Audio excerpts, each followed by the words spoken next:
একটি হাসি। হ্যাঁ, আপনি ঠিকই শুনেছেন, একটি হাসি। আসলে কি এতটা অপরাধ যার শাস্তি মৃত্যু? প্রাইম এশিয়া বিশ্ববিদ্যালয়ের টেক্সটাইল ইঞ্জিনিয়ারিং বিভাগের ছাত্র জাহিদুল ইসলাম পারভেজ। একজন সাধারণ ছেলে যার স্বপ্ন ছিল অসাধারণ। বাবা মার স্বপ্ন পূরণ করা, নিজেকে গড়ে তোলা। একদিন গর্ব করে বলা, আমি পেরেছি।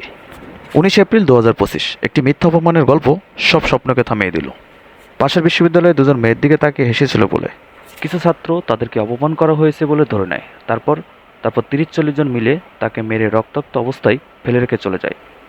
একটি জীবন নিভে গেল, একজন মা সন্তান হারালো, এবং জাতি হারালো একটি সম্ভাবনাময় ভবিষ্যৎ। জাহিদুলকে জানতো এই হাসি শেষ হাসি হয়ে যাবে।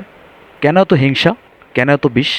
আমরা কেন শিখি না সংশয়, সংযম, সম্মান? এ সমাজ কি শুধু সার্টিফিকেট বানাবে, নাকি মানুষ গড়বে? আজ আমরা শোক জানাই, কিন্তু কাল আমরা বিচার চাইব, শুধুমাত্র জাহিদুলের জন্য না, ভবিষ্যতের প্রতিটি জাহিদুলের জন্য।